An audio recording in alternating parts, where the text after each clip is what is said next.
Oséias, capítulo de número 13, a partir do versículo de número 4. Oséias, capítulo de número 13, a partir do versículo de número 4. Diz assim a palavra de Deus: Todavia, eu sou o Senhor, teu Deus que te tirou da terra do Egito. Portanto, não reconhecerás outro Deus além de mim, porque não há Salvador, senão eu. Eu te conheci no deserto, em terra muito seca. Quando eu os alimentei, eles se fartaram. Estando fartos, ensoberbeu-se o seu coração. Por isso se esqueceram de mim. Portanto, serei para eles como um leão, como um leopardo espreitarei junto ao caminho. Como uma ursa roubada dos seus filhotes, eu os atacarei e lhes romperei as ateias do coração. Eu os devorarei como um leão. Um animal do campo os despedaçará. Para a tua perda, ó Israel, te rebelaste contra mim, contra o teu ajudador. Onde está agora o teu rei para que te guardes em todas as tuas cidades? Onde estão os teus juízos, dos que disseste, dai-me rei em príncipes? Dei-te um rei na minha ira e tirei no meu furor. A iniquidade de Efraim está atada, o seu coração e o seu pecado armazenado. Dores de parto lhe sobrevirão, mas ele é um filho insensato, porque é tempo e não está no lugar em que deverias vir à luz. Feche seus olhos, curva sua cabeça, vamos fazer mais uma oração. Pai, bendito seja o teu santo nome, hoje, nas nossas vidas e eternamente, Senhor. Senhor, nós pedimos o pão que alimenta a alma. Pedimos nesta hora, Deus, que o Senhor venha saciar a nossa vontade de nos alimentarmos de Ti, da Tua palavra de vida, de poder, da Tua palavra transformadora, Senhor. Rejeitamos a letra, a teologia, rejeitamos, Senhor, filosofias. A única coisa que te pedimos, Senhor, é um coração aberto, sincero, para ouvir a Tua palavra, aprender, e que essa palavra modifique o nosso pensamento e as nossas atitudes. Deus vem falar aos nossos corações nessa hora, venha trazer uma palavra de vida. É o que eu te peço, em nome de Cristo Jesus. Amém. Essa palavra, liberada pelo profeta Oséias ao povo de Israel.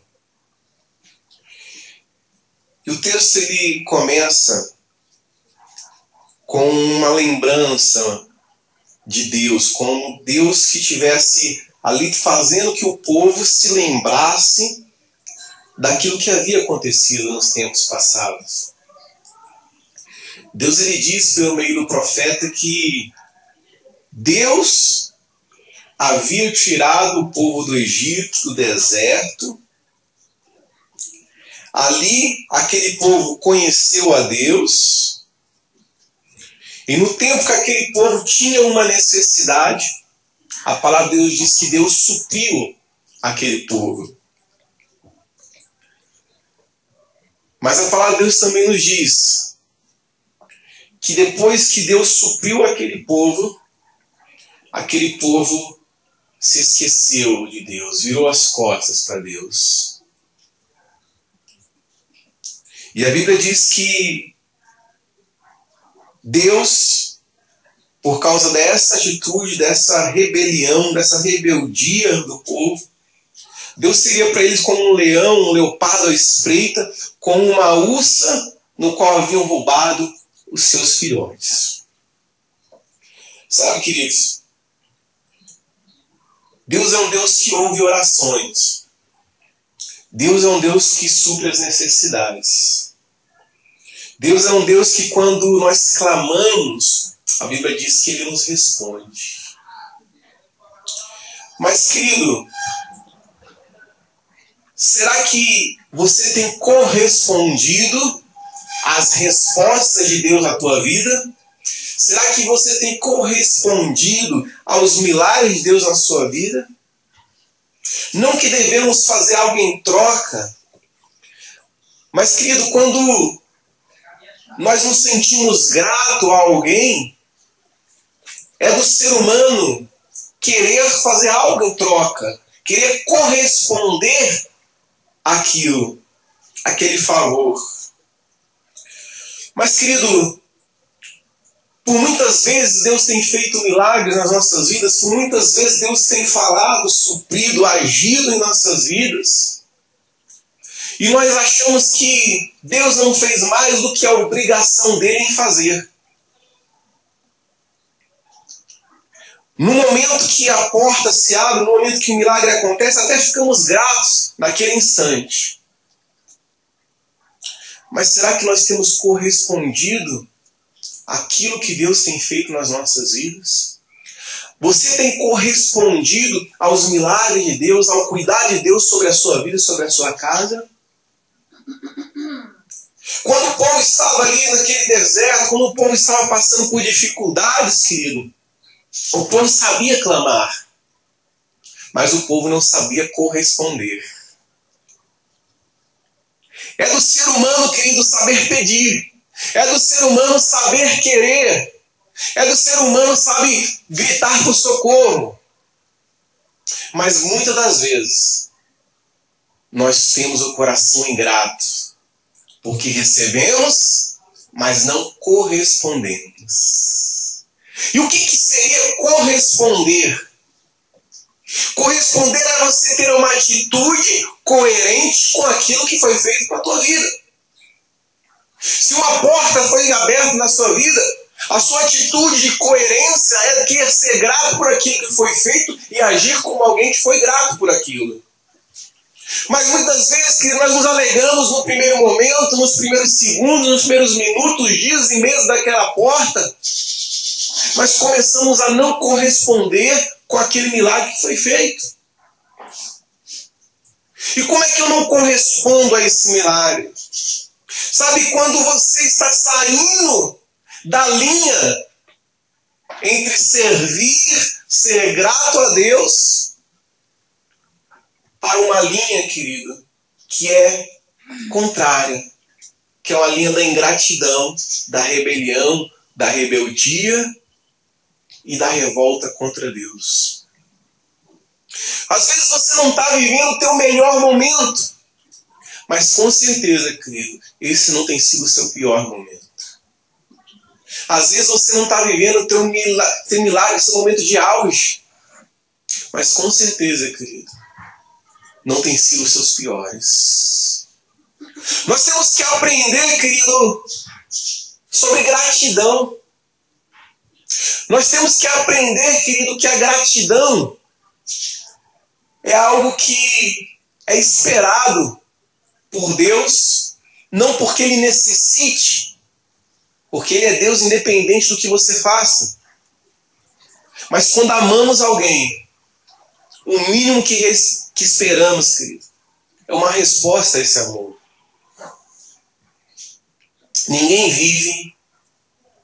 Ninguém consegue viver, sobreviver emocionalmente, querido, num ambiente de hostilidade, de agressão, de contenda, de confusão.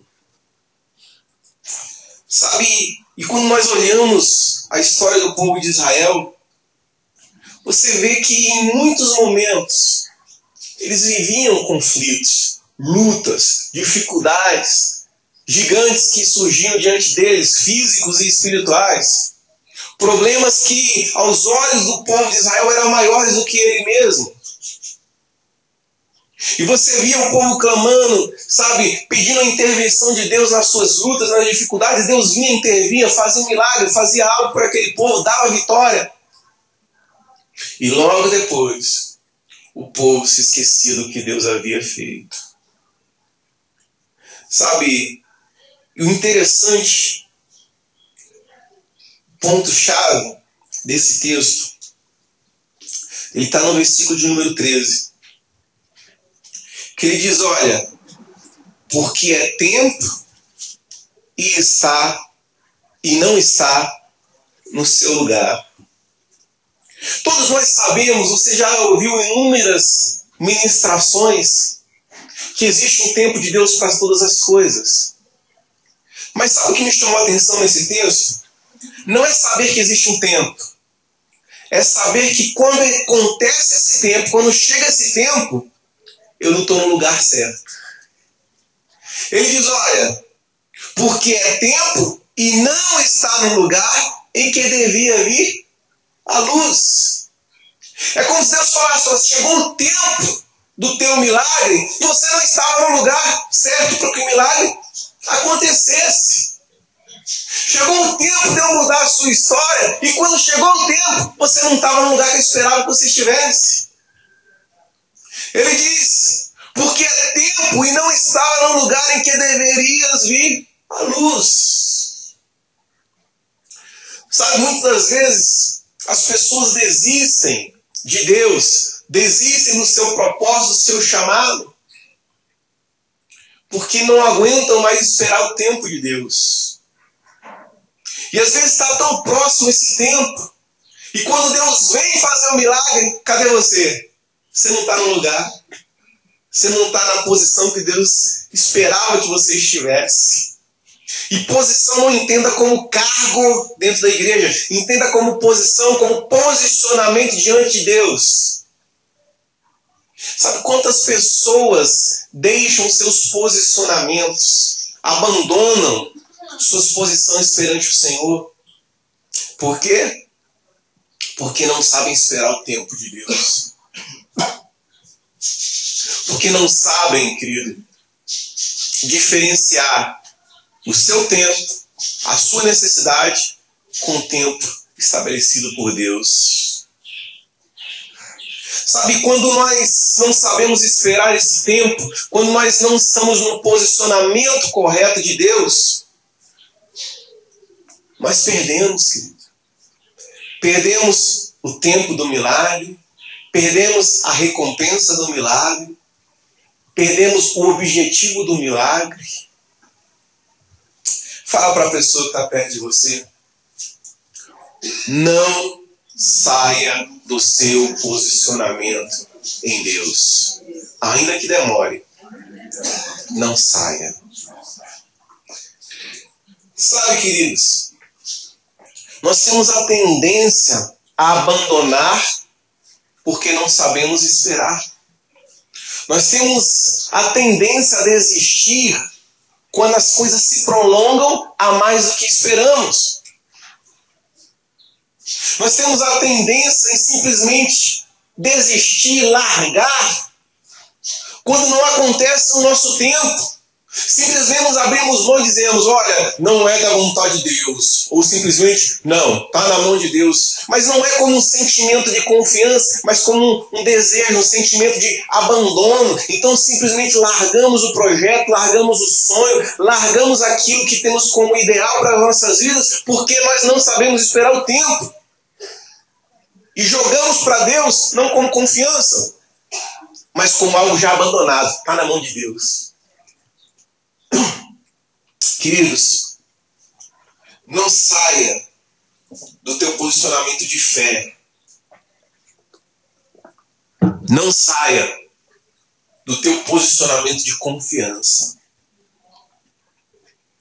Sabe, quando eu vejo esse texto de Oséias, eu olho para dentro de mim e me vejo muito nesse texto também.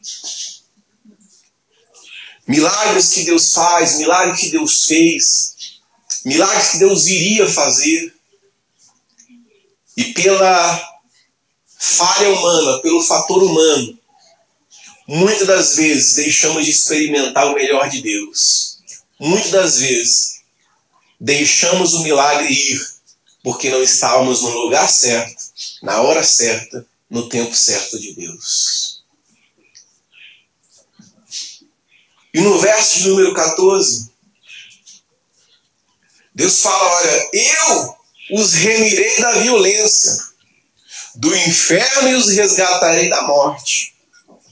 Onde está a morte, as tuas pragas, onde está o inferno, a tua destruição. A compaixão está escondida dos meus olhos. Sabe, querido, talvez você tenha saído do teu posicionamento. Talvez você tenha perdido tempo. Mas eu quero te dizer que, ainda que em morte, Deus é capaz de resgatar a sua vida, querido. Ainda que em momentos, sabe, delicados da sua vida hoje, em momentos, sabe, perigosos, em momentos dificultosos, se Deus é capaz de te resgatar da morte, Ele também é capaz de te resgatar desse teu problema, dessa tua dificuldade, dessa tua adversidade. Mas não saia do posicionamento. E se você saiu, deixe Deus te colocar novamente na posição que você estava. E Deus, querido, diz ainda no verso 15, ainda que ele deu o quê? Fruto entre os irmãos, virá o vento leste, vento do Senhor, subindo o deserto, se secará a sua nascente, e se estancará a sua fonte. O seu tesouro estará saqueado de todos os vasos desejáveis. Olha o que acontece quando saímos da posição. Chegou o tempo do milagre. Chegou o tempo de Deus fazer algo pela tua vida. Chegou o tempo de Deus produzir o teu sonho, aquilo que você tanto esperava. Chegou o tempo de Deus fazer aquilo que você tanto desejava no teu coração. E você está fora do posicionamento. O milagre se manifestará. Vai se manifestar. Porque foi a promessa de Deus, foi a palavra de Deus liberada sobre aquela situação. Mas olha a consequência do milagre de Deus se manifestando quando você não está na posição que Deus quer. Deus diz, olha, ainda que dê fruto, ainda que nasça algo daí, ainda que tenha fonte, né, ainda que haja água nessa nascente, Deus diz que a água vai secar e o vento soprará aquilo que foi feito. Olha quão pesado é, querido. Imagina da seguinte forma. Quando Deus multiplicou ali os peixes e os pães nos cestos, imagine para você entender. É como se Deus tivesse feito aquele milagre para aquele monte de gente, e quem estivesse fora do posicionamento, quem estivesse fora da posição que Deus gostaria, é como se quando chegasse na vida da pessoa o pão e o peixe, ele tivesse podre e embolorado. É essa comparação que eu quero trazer para você. Quando estamos fora do posicionamento de Deus, o milagre até acontece. Mas aquele milagre, ele é soprado. A nascente é secada. E o tesouro é saqueado. Fala para o teu irmão. Não perca aquilo que você tanto quis. Não perca por inconsequência, imprudência, rebeldia do seu coração aquilo que Deus separou para a sua vida. Porque Deus vai até fazer. Independente de onde você esteja. Independente do que você esteja fazendo. O milagre vai acontecer. A questão é, o que acontecerá depois do milagre? O milagre vai ser bênção? Amém. Se você estiver no posicionamento correto de Deus, sim. Agora, se você estiver fora, querido, do posicionamento, a nascente seca e o vento sopra o fruto e leva embora aquilo que estava sobre a sua vida. Você já viu pessoas que dão até ser testemunho, você conhece, olha, Deus abriu essa porta, que bênção! Logo depois, não, irmão, aquilo não era tão bênção assim não, era laço. Conhece gente assim? Mas será que Deus se enganou quanto ao milagre? Será que Deus abriu a porta errada? Não era a porta número 1, era a número 2. É do seu tempo que negócio porta da esperança, porta dos desesperados, lembra disso? Não sou velho assim não. Não, era a porta 1 que estava o milagre. Será que Deus errou o número da porta? Não, querido. Deus, ele faz as coisas perfeitas no tempo perfeito. A consequência do milagre é responsabilidade minha, porque o milagre é dele, mas a consequência é minha. Deus faz o milagre. Agora, o que eu vou fazer com esse milagre depende do meu posicionamento. Depende de como eu estou em Deus. Depende da minha posição no Senhor. Então não reclame da sua vida hoje se o teu posicionamento tem sido contrário ao que Deus deseja. Não reclame dos teus milagres hoje se você tem feito contrário ao que Deus espera de você. Não comece a murmurar sobre as suas colheitas se elas não estão dando, se elas não têm sido suficientes. Provavelmente, querido, você nem tem percebido que o vento tem soprado para longe essa colheita. Você nem tem percebido que a sua fonte tem secado. Nada é suficiente na sua vida. Você ganha 1.000 não dá, você ganha 2.000 não dá, ganha 3.000 não dá, ganha 5.000 não dá. Você ganhar 1 milhão não dá. Por quê? É a fonte secando. É a nascente secando, querido. Então não importa quão tamanho seja a sua nascente. Se você estiver em Deus, ela é suficiente para te suprir. Se você estiver em Deus, ela é suficiente para encher teu rio. Ela é suficiente. E o profeta continua dizendo no verso 16: Samaria virá a ser deserta, porque se rebelou contra o seu Deus. Cairão a espada, seus filhos serão despedaçados, e suas mulheres grávidas serão abertas pelo meio. Sabe, querido, eu entendo nesse versículo, usando de metáfora, que às vezes os nossos sonhos são abertos pelo meio, nossas gestações, aquilo que nós estamos gerando em Deus, nossas gravidezes espirituais, projetos pessoais, eles são arrancados no meio da gestação por causa da nossa rebeldia, por causa da nossa rebelião. E então começa a cair a espada dos nossos filhos, começa a cair a espada da nossa casa.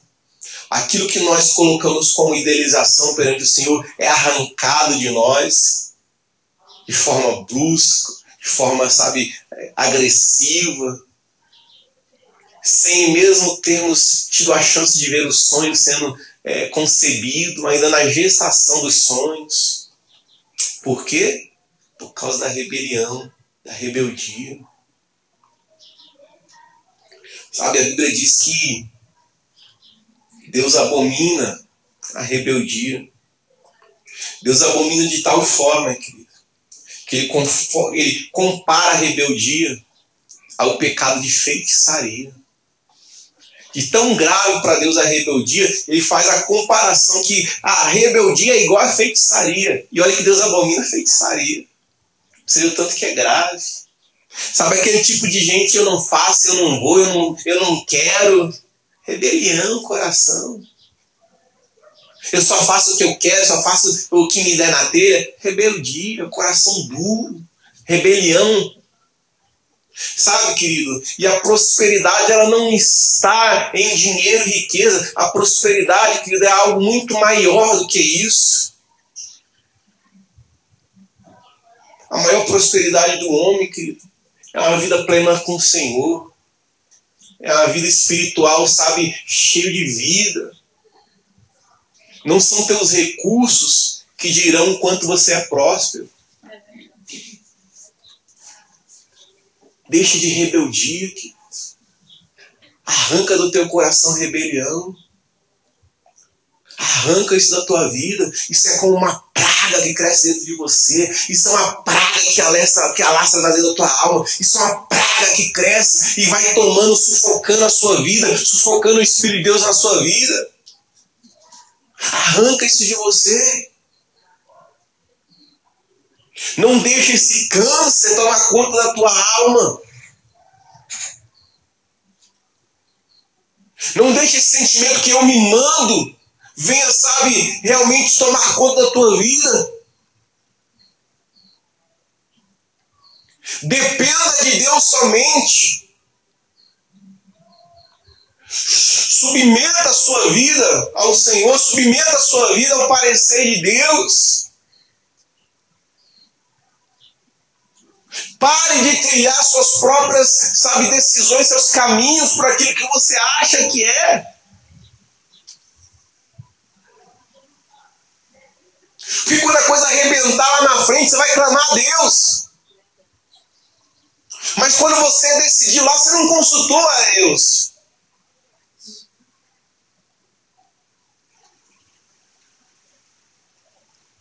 E no verso de número 1 do capítulo 14 de Oséias, Deus faz um chamado ao povo e diz: olha, volta Israel para o Senhor teu Deus, pelos teus pecados têm caído.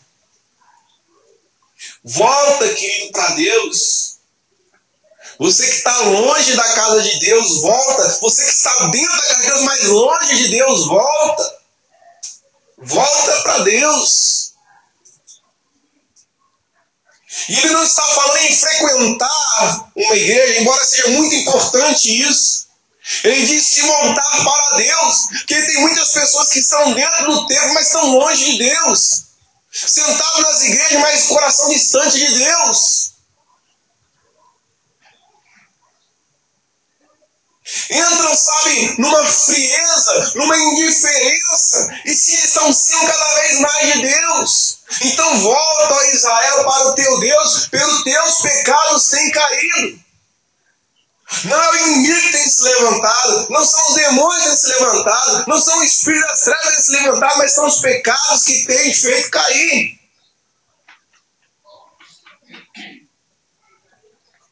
E ele diz no verso 2: tomai convosco palavras e voltai para o Senhor. Ele diz: tomai convosco o quê? E voltai para o Senhor. Sabe, querido, ele não diz só tomai convosco palavras. Porque palavras todo mundo diz: olha, um dia eu vou voltar. Não, eu preciso me firmar. Não, eu preciso buscar mais. Eu preciso. Palavras é fácil ser liberal. Mas ele diz uma atitude. Voltai com palavras. Mas ele diz: olha, voltai. Ele não diz só libere palavras. Ele diz: tenha a atitude de voltar. Tenha a atitude de voltar. Diz-lhe: perdoa toda iniquidade e aceita-nos graciosamente, para que ofereçamos como novilhos os sacrifícios dos nossos lábios. Não nos salvará a Síria, não iremos montado em cavalos, e a obra de nossas mãos não diremos mais. Tu és o nosso Deus, porque por ti, ó órfão, alcançará a misericórdia. Sabe, querido, às vezes quando voltamos para Deus, nem sempre voltamos montados em cavalos. Na maioria das vezes não. Na maioria das vezes não voltamos, sabe, cheios de excelência, num nível espiritual cheio de fogo, sabe, num momento de honra. Muitas vezes nós voltamos a pé mesmo, rastejando, de joelho, na humilhação, no opróbrio. Mas voltamos, queridos. É melhor voltar ainda que seja rastejando, mas estar com o coração ligado a Deus, do que estar a cavalo, cada vez te distanciando mais do Senhor. E a Bíblia diz, querido, que quando nós voltamos, Deus nos trata como, sabe, alguém que é órfão, alguém que não tem paternidade, alguém que não tem quem cuide, alguém que foi abandonado. E a Bíblia diz que Deus vem e cuida com toda a sua misericórdia.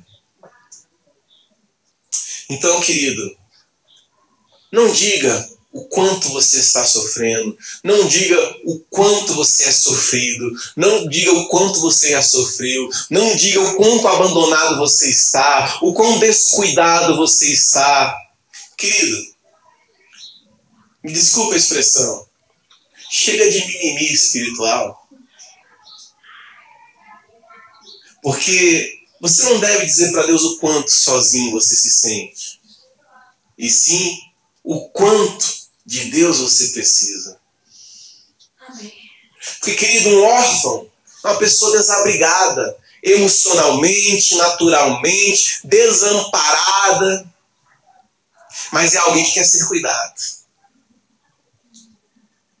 Sabe, Deus quer cuidar da sua vida. Mas você tem que se permitir deixar ser cuidado. Deus quer te amparar. Mas você precisa querer estar debaixo do abrigo de Deus. Deus quer te suprir. Mas você precisa querer ser suprido. Você já teve essa má experiência de ver alguém na rua e você de repente lhe dá uma comida e a pessoa de repente faz poucaço e joga fora? Eu já tive essa experiência. Qual é o sentimento que você tem? De ingratidão, de descaso da pessoa, né? Não é ruim o sentimento? Muitas vezes nós fazemos a mesma coisa com Deus. Nós estamos aí largados, abandonados, e Deus vem para nos acolher e nós simplesmente ignoramos aquilo. Somos diferentes, jogamos Deus para o canteiro. Não quero você não. Querido, não faça isso não. Faça isso não. Por mais que você se sinta desamparado, os olhos de Deus nunca foram e nunca serão retirados da sua vida. Glória a Deus. Nunca. E ele diz no verso 4: eu sararei a sua apostasia. O que é apostasia? Apostasia são condutas, pensamentos diferentes do que a palavra de Deus determina.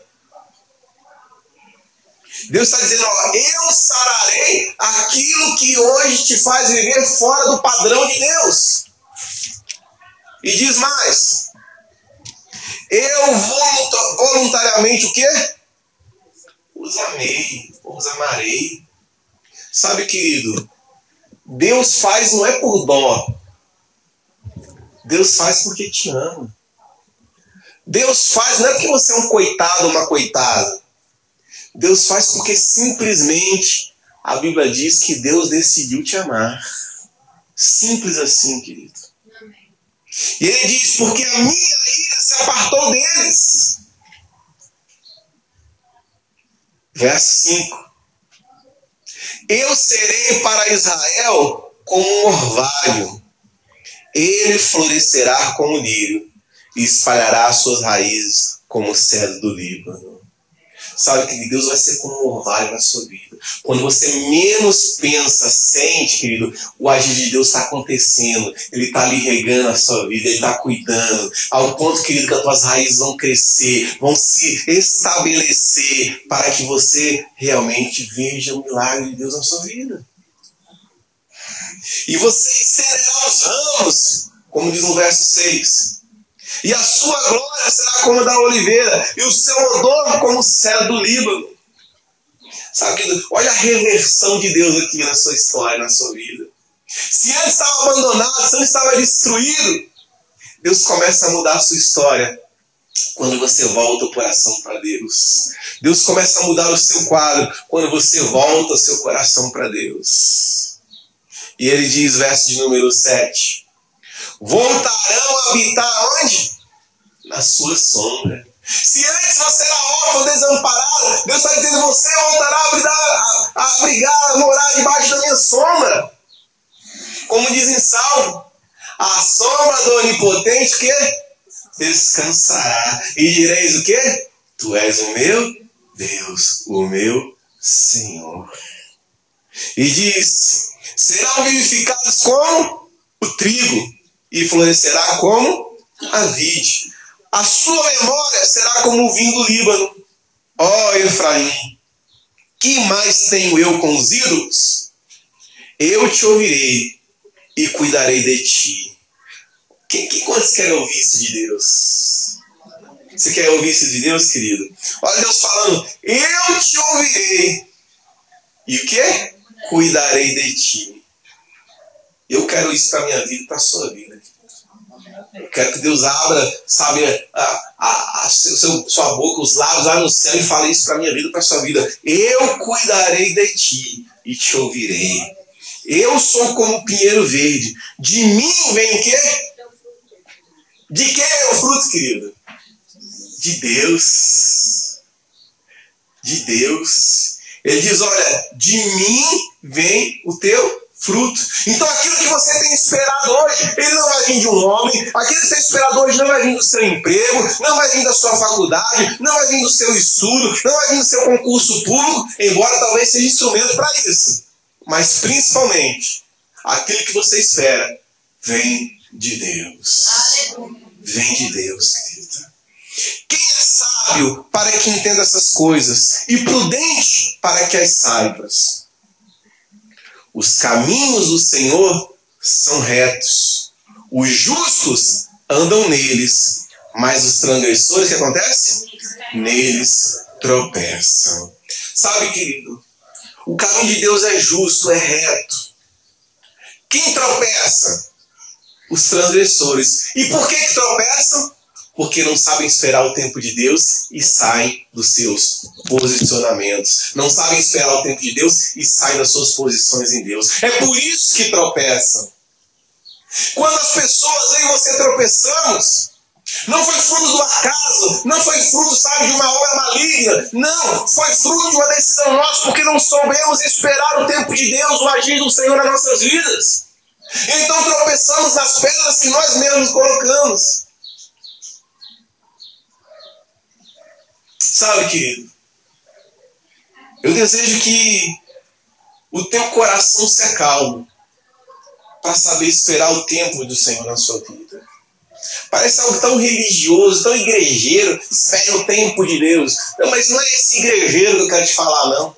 Mas é uma confiança plena, realmente, de descansar em Deus e saber esperar o tempo de Deus nas nossas vidas. Embora você esteja hoje desesperado, embora hoje você esteja, sabe, atrás de uma porta, embora hoje você esteja, sabe, sem esperança alguma, triste, contrito, angustiado, sem saber o que vai ser o teu amanhã, o teu depois de amanhã, o teu mês seguinte, querido, tenha paz no coração para saber esperar em Deus. Tenha paz no coração para esperar no Senhor. Mas as coisas lá em casa estão feias. Você não sabe como é que está lá em casa as coisas. Eu tenho passado um aperto só. Que você pode estar passando aperto. Mas não vai te faltar o pão em nome de Jesus. Não vai te faltar o cuidado de Deus em nome de Jesus. Não vai querer te faltar. Porque a palavra de Deus diz que Deus não desampara o justo. Deus não desamparará a sua vida. Ou talvez hoje você tenha vivido dias que teu milagre tem sido soprado, as suas águas têm sido secas. A tua nascente está se acabando. Então, querido, não pergunte para Deus o porquê. Porque o porquê você já sabe. Você precisa voltar ao posicionamento que Deus quer. Você precisa voltar à posição que Deus espera de você.